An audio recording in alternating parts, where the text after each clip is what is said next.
sebelum kita acara dimulai, marilah kita menghadirkan Bapak sebentar umat itu. Om Swastiastu. Dari SPN dan SKB hadir ke tempat ini, tempat rombel namanya, rombongan belajar Mundah Angin. Kedatangan kali ini kami dari SPN dan SKB hadir lagi di sini karena sekarang kita sudah, kalau itu non formal, kita juga sebenarnya kita akan sosialisasi kurikulum merdeka. Jadi memang kalau di sekolah formal itu sekarang kurikulum merdeka itu sangat digaungkan, tapi sekarang di non formal itu sekarang sudah merdeka, sudah dari dulu gitu ya, kita sudah menerapkan.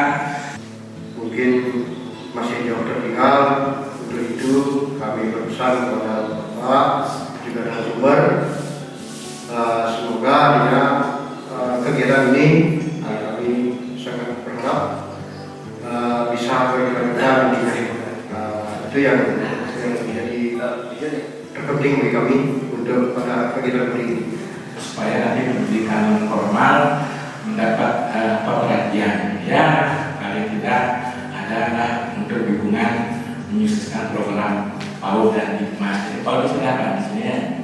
Saya berhormat Bapak Kepala SKB Kabupaten Tabanan serta Bapak Ketua BPD yang mungkin mewakili Bapak Dr. Desa Mundah Angin beserta jajaran dari tim SKB Kabupaten Tabanan. Baik, sebelumnya di sini sebelum lanjut yang ingin mengucapkan pengajari umat Om Swastiastu.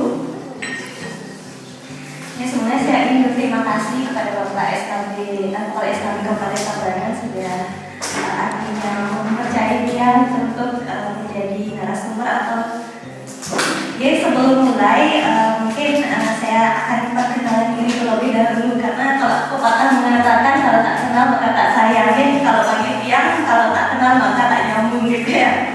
Soalnya perkenalkan, nama saya Ade Aira Vanessa, kebetulan saat ini yang merupakan pengelola kelompok kami namanya Lampung Arjuna. Dan kebetulan di tahun 2022 yang sudah sempat mendapat penghargaan sebagai generasi milenial pengelola kelompok tani tingkat kabupaten tahun 2022. Kurikulum Merdeka juga ada program pemberdayaan keterampilan.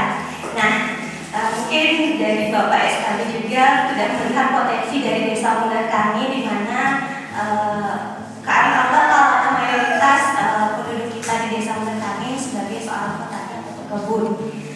Nah, maka dari itu hari ini yang saya ingin sharing dari hal yang paling sederhana melalui pertanian, yaitu saya ingin sharing tentang bagaimana sih cara pembuatan pupuk atau mol dari sisa limbah perkebunan yang mungkin tidak habis dimakan, itu kita bisa manfaatkan agar tidak terbuang percuma, kita bisa manfaatkan untuk dapat menjadi sesuatu yang sangat luar biasa dan bermanfaat bagi tumbuhan seperti itu.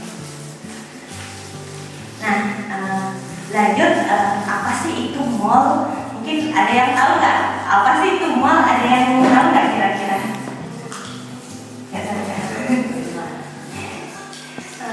Nah, mol itu merupakan mikroorganisme lokal, di mana secara sederhana mikroorganisme lokal itu merupakan suatu bakteri baik yang kita buat sendiri untuk dapat menyuburkan tanah, karena mol itu mengandung nutrisi yang sangat baik untuk kesehatan tumbuhan seperti itu.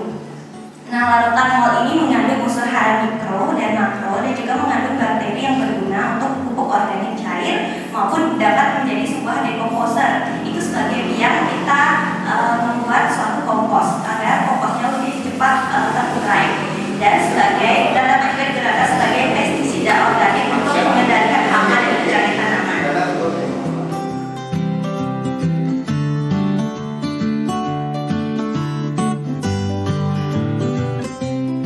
Om Swastiastu.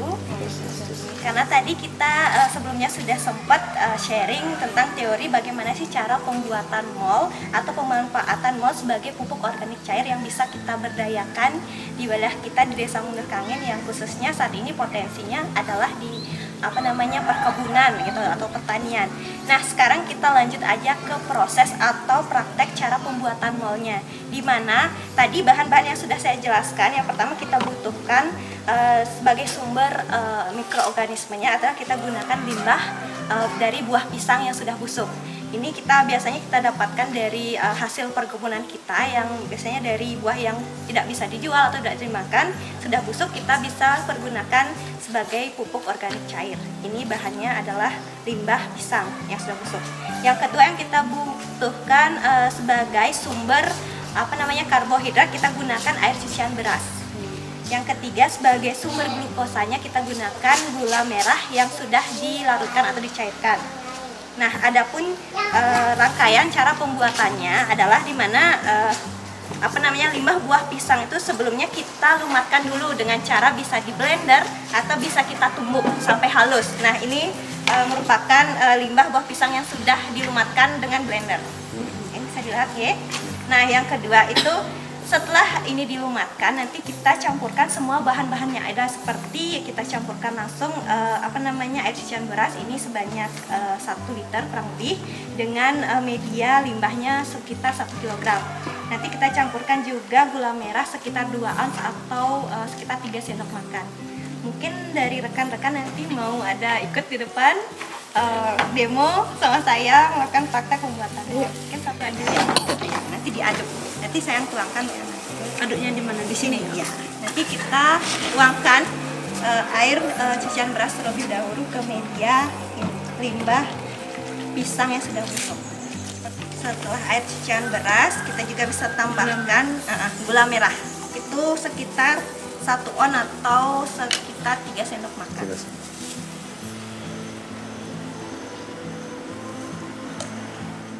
Nah, kalau udah tercampur rata, tinggal kita masukkan aja ke media seperti jerigen atau bisa menggunakan tutup bekas botol minum ini, asalkan nanti biar bisa tertutup rapat, biar tidak ada udara yang dapat masuk ya ke media.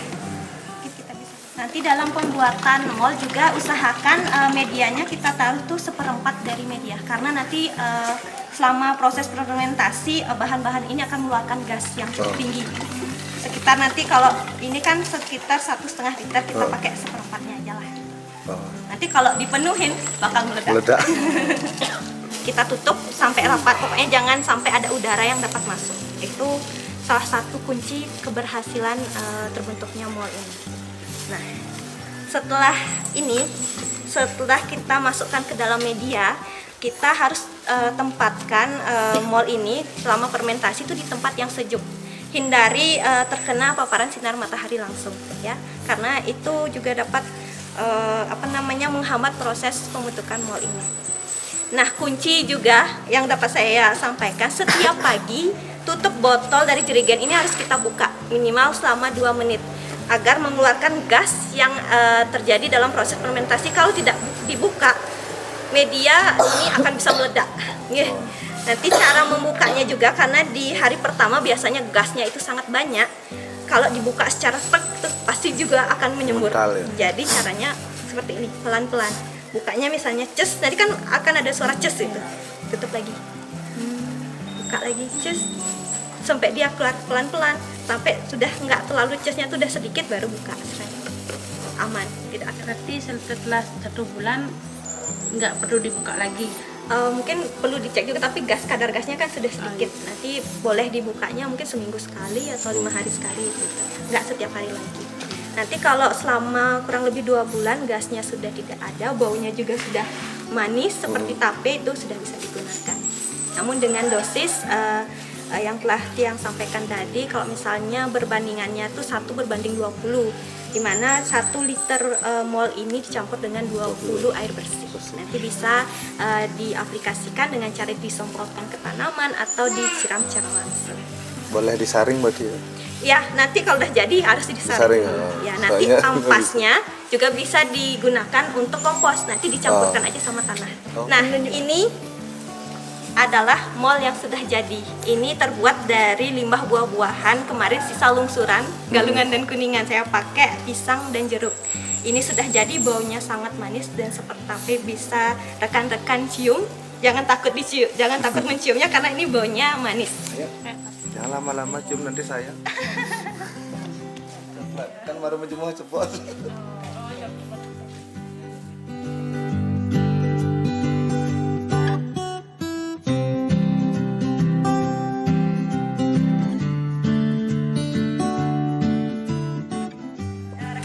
Kita langsung aja ke proses cara pengaplikasian dari mol ini sebagai pupuk organik cair, di mana tadi kira-kira ini airnya ada sekitar 5 liter karena tadi perbandingannya 1/20, nanti molnya kita pakai sekitar 200 ml.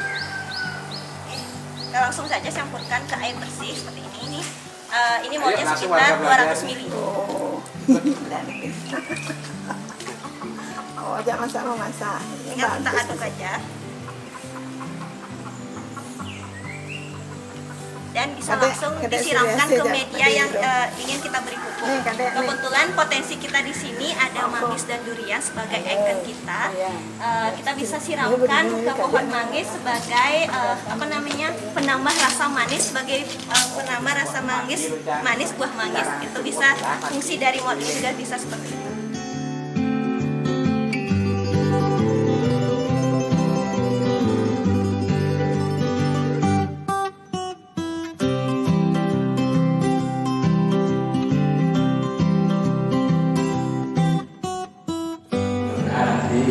Bisa terus memberikan motivasi. Kami siap akan memberikan, kami akan gabungkan dengan kelompok-kelompok yang kelompok online. Jadi mudah-mudahan nanti kalau siapapun ataupun seperti desa-desa tetangga, silakan. Nanti ada yang belum tersentuh, mungkin nanti berminat untuk aktivitas terangkan, silakan nanti. Mungkin yang di desa Pak yang paling terpendidikan. Itu kami ucapkan terima kasih. Maka acara sosialisasi kurikulum merdeka dan program pemberdayaan pada rumah belajar kesetaraan Desa Bundar Angin kami tutup dengan mengaturkan para pesan. Om Santi Santi Santi.